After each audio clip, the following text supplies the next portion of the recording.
Oi, gente, tudo bem? Eu sou Eliane Ciprim. Vamos continuar em Cartas de Cristo. A gente estava falando ontem sobre dogmas, estamos falando principalmente sobre o cristianismo, né? Então, vamos continuar aqui. Então, Cristo continua falando, né? Depois a gente falar dos papas, dos cardeais e de tudo mais, né? Das cerimônias pomposas, e eu falei também dos pastores. Eu quero que você conheça a verdade sobre aquela fatídica noite que chamo de minha última ceia. Se você não lembra, eu já li na última carta, então vai lá, volta e escuta, por favor. Para maior clareza, ainda que seja doloroso fazê-lo, desci minhas frequências vibratórias de consciência para entrar diretamente na recordação consciente de meus pensamentos e sentimentos durante a última refeição com meus discípulos. Ainda que eu fosse um homem forte, iluminado e seguro de que tinha um destino a cumprir que não poderia evitar, não queria evitar. Estava profundamente triste ao começar a refeição, a ceia da Páscoa. Meus discípulos tinham sido meus amigos e tinham ficado ao meu lado em algumas circunstâncias difíceis. Eu estava sofrendo por ter que deixá-los e temeroso por seu bem-estar. O que aconteceria a eles ao ficarem sozinhos sem a minha orientação e proteção? Dependiam de mim mais do que percebiam. Recordei meus anos ensinando as pessoas. Senti uma profunda sensação de ironia ao recordar a minha volta do deserto. Estava sujo, descuidado, porém literalmente possuído por uma alegre solicitude para com os meus semelhantes e intensamente entusiasmado, porque poderia colocá-los no bom caminho, introduzir em suas mentes a verdade sobre a existência, mostrar como superar os seus temores, suas doenças, pobreza e miséria. Eu iria conquistar o mundo. Porém, como tinha sido diferente o resultado, logo estaria pendurado em uma cruz. Era verdade, entretanto, que eu tinha alcançado muito êxito. Refleti sobre os momentos de cura e aceitação alegre das pessoas ao Pai amoroso. Eu podia compreender por que o sumo sacerdote e o conselho me odiavam. Ao invés de medo, castigo e sacrifício de animais, eu tinha trazido às pessoas a realidade do Pai Amor, provando isso pela cura de casos terminais. Voltei minha atenção aos meus discípulos, que estavam falando entre si enquanto comiam. Eles permaneciam inconscientes do desafio que me aguardava, minha crucificação. Embora eu os tivesse avisado várias vezes, negaram-se a aceitar minhas palavras como verdade. Pensaram que eu começava a ter medo do sumo sacerdote e se perguntavam por quê. Eu já havia conseguido sair de situações ameaçadoras antes. Como era costume na Páscoa, falavam das circunstâncias da fuga dos israelitas para o Egito. João tinha uma forte imaginação. Fazia um relato vívido de Moisés reunindo os israelitas e dizendo que finalmente iriam deixar o Egito, escapando da escravidão para a liberdade no deserto. Por essa razão, Moisés se dirigiu ao responsável de cada família para que matasse um cordeiro sem mancha e com um punhado de ervas marcasse com sangue a porta de sua casa. Moisés disse que anjos viriam voando à noite, atravessando o Egito, matando os primogênitos de todos os egípcios e o seu gado, deixando somente os primogênitos dos israelitas, que seriam salvos pelas marcas de sangue em suas portas. Enquanto os escutava, vendo seus sorrisos e sinais de aprovação para aquele maravilhoso acontecimento, me dei conta, angustiado, de que poucos haviam realmente compreendido de minha descrição do Pai Celestial. Ouvi as palavras de João sobre sangue. Sangue e sangue. Sangue do cordeiro sem mancha. Sangue nas marcas das portas. Sangue das crianças e do gado egípcios. Como sempre, me espantei com os séculos de preocupação judia com o sangue e brevemente recordei que Abraão esteve muito disposto a matar o seu único filho com a intenção de oferecê-lo em sacrifício, porque acreditava que Deus tinha dito a ele para fazê-lo. E logo pensei nos sacrifícios diários de animais no templo. Para mim, todo o conceito de fazer correr sangue como forma de pagar pelo pecado era completamente repulsivo. Porém, fiquei calado e não discuti com os homens. Percebi que suas mentes estavam cheias daquelas tradições tão sólidas e duras como pedra. Esta foi nossa última refeição juntos, em volta da mesa. Deveria ser um momento de paz entre nós e uma despedida amorosa. Era duplamente importante para meus discípulos porque a Páscoa era um acontecimento muito sagrado para as suas mentes judias e isso eu teria que aceitar com um espírito de amor e compreensão. Antes daquela noite, eu havia celebrado a Páscoa, uma vez que a tradição me desgostava. Preferia subir as colinas tranquilamente para meditar, deixando meus discípulos celebrarem a Páscoa com suas famílias. Por causa daquele hábito, eles não estranharam meu silêncio no momento. Eu estava meio recostado, meio sentado, incapaz de relaxar como costumava fazer. Tenso, contraído, compassivamente caloroso para com meus discípulos, ainda que aborrecido com eles. Perguntava-me como poderia deixar para estes seguidores somente sonolentos e confusos um sinal efetivo como recordação. Algum ritual que trouxesse de volta às suas mentes confusas tudo o que estava tentando ensinar. Eu queria sacudi-los e tirá-los daquela fixação pelo sangue. Enquanto escutava conversas sobre Moisés e seus atos milagrosos, me ocorreu que se eles estavam tão preocupados com sangue, então eu daria sangue a eles para que se lembrassem de mim. Inclinei-me sobre a mesa, peguei o pão e parti em vários pedaços, dizendo bruscamente: Eu sou como seu cordeiro pascal. Distribuam este pão entre vocês e peguem cada um a sua parte. Comam e façam isso em minha honra, por ter trazido a vocês a única verdade que o mundo já ouviu.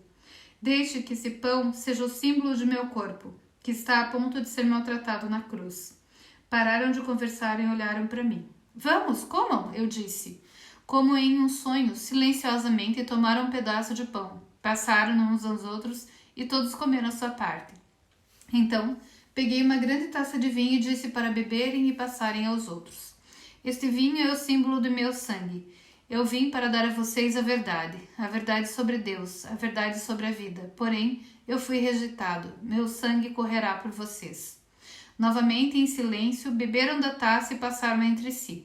Suas faces estavam tensas, mas não disseram nada. Era óbvio que todos estavam comovidos pelas minhas palavras, mas não agradava a eles. Eu sabia que Judas tinha recebido dinheiro para apontar-me aos soldados do sumo sacerdote quando o momento chegasse. Também sabia que a noite da Páscoa seria aquele momento. Então disse a Judas: Vá logo e faça o que tem que fazer. Judas me olhou longamente e via dor e indecisão em seus olhos. Ele estava repensando o assunto, porém o meu tempo havia chegado e eu queria terminá-lo de uma vez. Vá, disse com dureza. Judas levantou-se e saiu da sala. Os discípulos ficaram surpresos pela maneira como eu falava e perguntaram o que Judas iria fazer. Vai dizer ao sumo sacerdote onde me encontrar. Vão crucificar-me, exatamente como eu falei para vocês. Observei com certo cinismo doloroso as expressões de seus rostos. Dúvida, sobressalto, terror. Logo brotou uma torrente de perguntas ressentidas. O que iria acontecer a eles? Eles tinham deixado suas casas e famílias por mim. Se eu fosse crucificado como um delinquente comum, eles perderiam uma vida de liberdade e segurança. Eu disse que iriam me abandonar. Com veemência negaram tal coisa, mas o fizeram. Estava demasiado cansado para discutir com eles.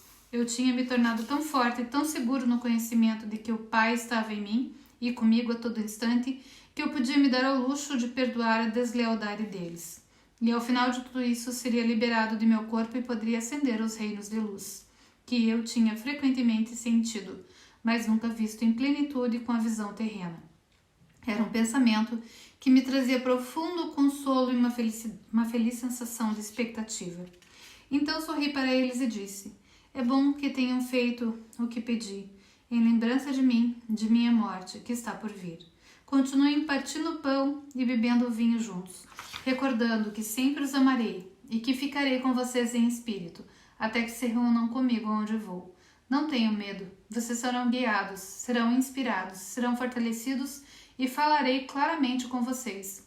A minha única advertência é esta: no futuro, muito do que tenho ensinado a vocês será esquecido. Muito do que disse será descartado pelo pensamento humano ou distorcido pelos mitos humanos. Logo, houve pânico e um clamor. Como será isso? Sorri e levantei as mãos. Falo do que acontecerá em um futuro distante. Enquanto isso, sejam fiéis a tudo o que ensinei e não duvidem de nada do que eu disse. Chegou então a hora de ir ao Monte das Oliveiras, o lugar onde os soldados do sumo sacerdote iriam me buscar. Meus discípulos queriam ainda me fazer perguntas, Porém, eu tinha chegado ao fim do meu discurso para os homens. Eu apenas desejava preparar-me, em total silêncio, para minha aprovação, entrando em espírito em um estado de segura e consistente sintonia e comunicação com o Pai. Caminhamos para o jardim e me retirei para a minha rocha preferida. Sentei-me protegido do vento e envolvi-me na túnica. Fechei os olhos e pouco a pouco senti que entrava em uma grande serenidade de espírito e um poderoso silêncio. Logo, o poder em si desceu, tomando minha mente e meu coração. Preencheu-me com tal amor supremo que eu soube que estava sendo apoiado, sustentado no amor e que poderia manter meu amor por todos, não importando o que me acontecesse. Isso era tudo que me importava no momento em que minha hora havia chegado. Essa é a verdade por trás de partir o pão e beber o vinho em minha honra, de minha vida e meus ensinamentos. E como você que está lendo esta carta sabe, tudo o que meu Pai me revelou em minha última noite na Terra se cumpriu. Como eu falava do Pai, do Filho e do Espírito Santo, a Igreja decidiu no Concílio de Nicéia que eu me referia a 3 pessoas em uma. Consequentemente, as pessoas rezam ao Pai para pedir benefícios, imploram ao Espírito Santo para que instrua espiritualmente e rezam ao Filho para salvá-los dos seus pecados. Você pode ver o quanto as crenças são terrestres e humanamente concebidas? Graças ao sentimentalismo e à promessa de uma viagem gratuita aos céus nos calcanhares do Salvador, as crenças tornaram-se uma estrutura religiosa humanamente concebida para consagrar o império da Igreja dentro dos impérios terrenos. Roma, Áustria e Espanha. As crenças foram o pretexto para a tortura sistemática, a morte na fogueira e a execução dos dissidentes. Elas também inspiraram as guerras entre nações. Porém, a percepção espiritual e a criatividade também surgiram de algumas dessas crenças e contribuíram muito para a existência nesses 2 milênios.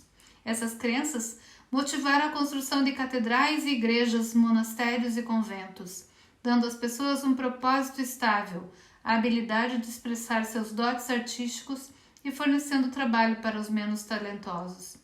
Elas também permitiram a milhões de consciências acessarem os reinos mais elevados de belos pensamentos e amor. Além disso, foram um ímpeto por trás do misticismo e a iluminação das almas espirituais que chegaram a ver a realidade que estava oculta por trás das crenças. Enquanto tudo isso se passava, as crenças também criaram a condição para o desenvolvimento de hierarquias de superioridade religiosa com imensa pompa e riqueza. Estes são edifícios criados com os impulsos do ego, concebidos pelo ser humano e, portanto, totalmente falsos de um ponto de vista espiritual.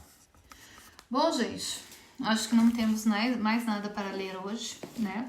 Amanhã a gente vai falar sobre a relação com o pecado, mas lembrando que a gente tem que rever todas as nossas crenças e estarmos abertos, né, para o novo.